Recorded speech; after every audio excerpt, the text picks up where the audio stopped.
Les autorités d'occupation russe auraient ordonné à plus de 3000 d'entre eux d'évacuer. Alors on en parle dans un instant avec Bruno Combi qui nous attend et qui est en duplex. Mais d'abord, Nivine Potros, il faut quand même dire que 3000 personnes, ça représente les 3/4 du personnel qui travaille sur place. Exactement, parce qu'actuellement, c'est 4000 personnes qui travaillent à la centrale de Zaporijia. Et selon les informations de nos confrères du Washington Post, 3500 auraient reçu l'ordre d'évacuer. Alors, il faut savoir que la majorité de ces salariés, 2700 précisément, ont un contrat russe, 1500 ont un contrat ukrainien. Et ce sont principalement les Russes qui quitteraient le navire, ce qui inquiète évidemment les autorités ukrainiennes, notamment le directeur d'Energoatom, qui est la compagnie nucléaire ukrainienne, qui a déclaré que si les Russes partent, nous aurons des difficultés à simplement faire fonctionner la centrale. Certaines infrastructures nécessitent une surveillance constante. Sans cette dernière, la situation pourrait devenir dangereuse. Alors le directeur russe de la centrale, lui, il se veut plutôt rassurant. Il a informé d'abord que les employés de la centrale n'étaient pas concernés par les évacuations et qui plus est, selon lui, tout est fait. Le personnel de la centrale fait tout ce qui est nécessaire pour assurer la sécurité nucléaire. Il n'y a pas de lieu de s'inquiéter. Tous les réacteurs sont à l'arrêt. L'équipement est entretenu conformément à la réglementation en vigueur. Autrement dit, tout va bien dans le meilleur des mondes. Circuler, il n'y a rien à voir. Alors, qui dit vrai ? C'est très difficile de le savoir car pour l'instant, aucune image n'a filtré. Selon un employé ukrainien de la centrale, nous voyons quotidiennement des bus d'évacuation, mais impossible de dire qui voyage exactement. Les fenêtres des véhicules sont recouverts de rideaux. Selon lui, les employés russes sont absents aujourd'hui pour cause de fête nationale, mais théoriquement, ils doivent revenir travailler dès demain. Vont-ils le faire ?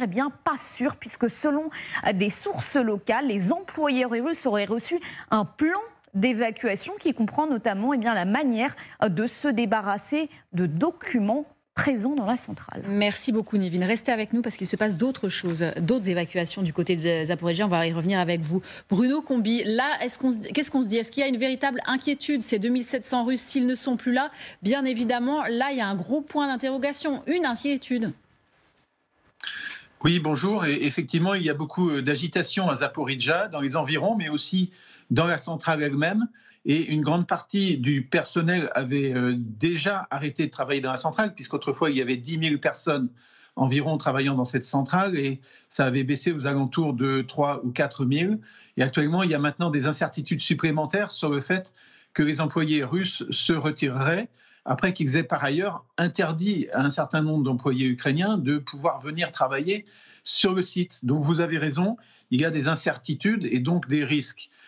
Pour modérer tout de même ces risques, il faut préciser que le personnel, aussi bien ukrainien que le personnel de Rosatom, est quand même du personnel professionnel qui connaît son métier et que ce n'est pas extrêmement difficile de garder en sécurité la centrale nucléaire. Il suffit de continuer à refroidir les cœurs, qui sont d'ailleurs beaucoup plus froids qu'au moment où ils fonctionnaient, puisque la puissance résiduelle était de l'ordre de 1000, 10 000 fois plus faible qu'au moment où le réacteur fonctionne. Donc c'est beaucoup plus facile à refroidir. On ne parle plus en mètres cubes d'eau par seconde, mais en mètres cubes d'eau par minute, voire par heure, pour garder ces cœurs en conditions de sécurité. Donc ce n'est pas très difficile à faire. Le personnel est professionnel. La question, c'est de savoir s'il y aura suffisamment de personnel, puisqu'effectivement, il y a des rumeurs comme quoi une grande partie du personnel, d'abord ukrainien, a été empêché de venir travailler sur place, et maintenant russe envisagerait de fuir ou de quitter les lieux. Donc, effectivement, tout de même des incertitudes. C'est ça qui a poussé Raphaël Grossi, le directeur général de l'Agence internationale de l'énergie atomique,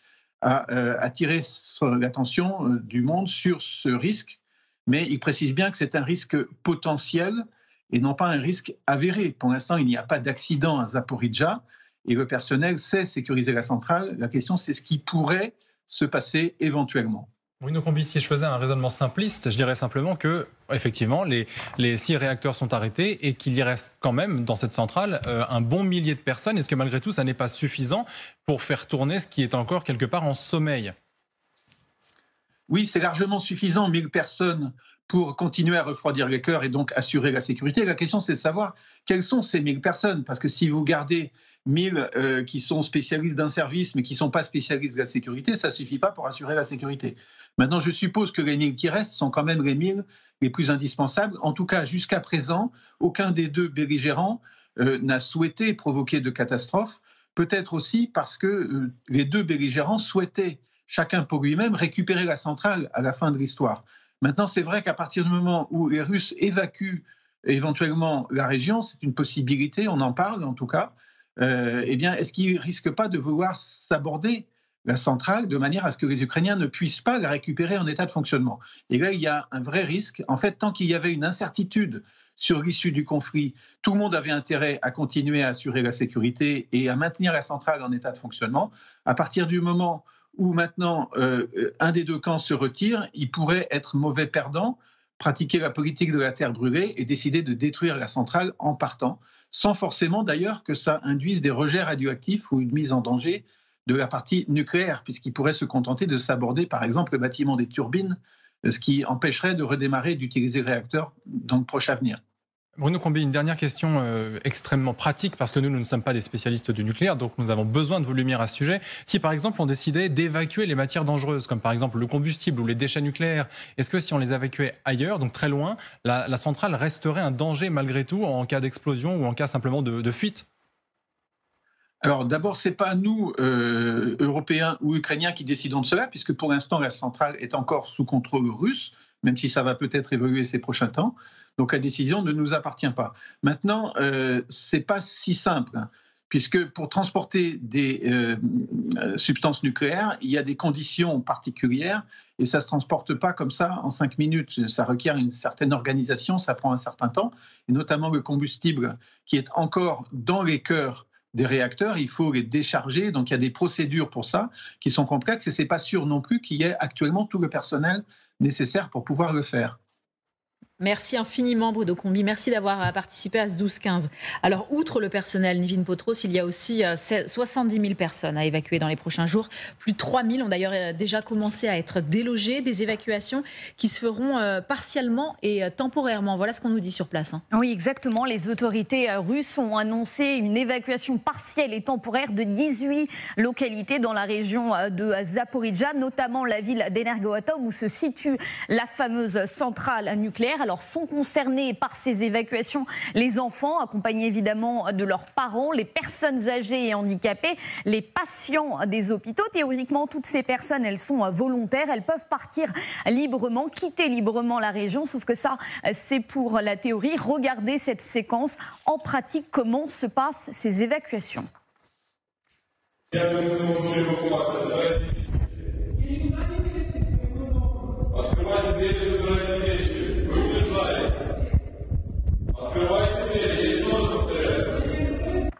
Alors, selon l'ancien maire de la ville de Mélitopol, en plus de ceux déroulés dans la violence, ces évacuations, elles ont provoqué une pagaille monstre, notamment sur les routes. Regardez par exemple ces kilomètres et ces kilomètres de bouchons au poste de contrôle de Jonchar. On est situé entre Mélitopol et la Crimée, car contrairement à ce que les autorités ont prétendu, les évacués ne prennent pas forcément la direction du reste de l'oblast. Et de manière assez croquignolesque, eh bien, l'ancien maire de Mélitopol précise, on propose à certains évacués de rejoindre Berdyansk, pour d'autres le Daghestan. Beaucoup se demandent depuis quand le Daghestan fait partie de l'oblast de Zaporijjia.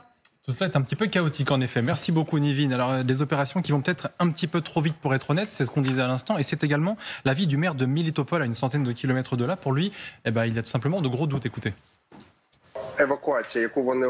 Je veux pointer du doigt le fait que l'évacuation partielle qu'ils ont annoncée est en train d'aller très vite. Prenons l'exemple de Tokmak, où ils ont évacué des gens en masse depuis hier. Il y a maintenant des files d'attente énormes pour du pain. La plupart des stations-service n'ont plus de pétrole. Les gens sont évacués des hôpitaux ou simplement plus pris en charge.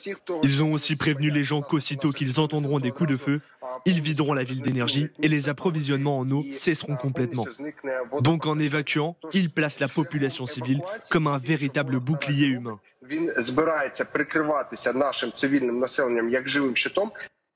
Magali, que préparent les Russes? C'est un sale coup, c'est une mise en scène? Il est certain qu'on est dans une zone qui pourrait être très potentiellement cible de la contre-attaque ukrainienne. Quand même. On est dans ce sud dont on parle énormément, ce sud occupé.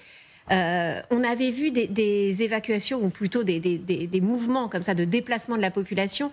Rappelez-vous, au moment de Kherson, aussi juste avant le repli des Russes de Kherson, ils avaient évacué et déporté même une partie de la population côté russe. On a à peu près le même scénario. On a aussi dans cette zone quand même une population ukrainienne celle qui est restée, qui peut servir aussi l'armée ukrainienne en donnant du renseignement. Vous savez qu'il y a un grand mouvement de ce qu'on appelle les partisans sur place qui renseignent l'armée ukrainienne, indiquent des cibles. Donc vider aussi cette oblast qui peut être la cible de cette attaque, cette offensive ukrainienne, de civils qui pourraient être en lien justement avec l'armée ukrainienne. C'est aussi une façon de retirer une partie des renseignements potentiels. Donc c'est plutôt moi dans ce sens-là que je l'indique. Ça montre bien en effet à quel point les Russes se préparent quand même à une offensive dans cette zone. Et c'est aussi comme ça qu'il faut interpréter cette volonté de vider Zaporijjia d'une partie de son personnel. En effet, l'un des scénarios qui est manifestement redouté par un grand nombre de personnes, c'est que cette centrale se retrouve finalement assiégée complètement par les Ukrainiens et que dans leur fuite, dans leur volonté d'abandonner, ils piègent la centrale. C'est ça finalement aujourd'hui l'un des risques potentiels. Thierry Volton. Oui, on ne peut pas... alors ça n'a pas été évoqué jusqu'à maintenant, mais moi je pense qu'on ne peut pas... ignorer un potentiel danger qui comprend, je pourrais dire, le chantage nucléaire de Poutine. Imaginons, faisons un scénario catastrophe suivant.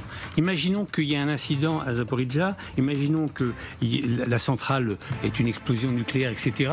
Excusez-moi, mais ça serait, à mon avis, une cause essentielle de l'arrêt de la guerre. Je ne plaisante pas. Vous vous rendez compte ? Là, ça serait général, parce que ça ne concerne pas uniquement le territoire, j'entends bien, ukrainien, puisque la catastrophe serait tellement grande que ça concerne une partie de l'Europe, un peu comme Tchernobyl, et même pire que Tchernobyl, puisque Zaporijjia est plus important que Tchernobyl. Donc moi, je ne peux pas écarter l'hypothèse que au lieu d'employer une arme nucléaire tactique comme le menace depuis des années, depuis des mois, Poutine, c'est justement d'utiliser Zaporijjia comme menace, mais réelle. C'est-à-dire qu'éventuellement, cette centrale explose un jour. Alors on prétextera le manque de personnel, un incident technique, etc. Peu importe, de façon à évidemment pas être coupable. Et à ce moment-là, on va à la table de négociation parce que ça concerne à ce moment-là quasiment toute l'Europe. Voilà. Vaste sujet, on y reviendra. Vaste sujet, oui. Oui, on y reviendra justement.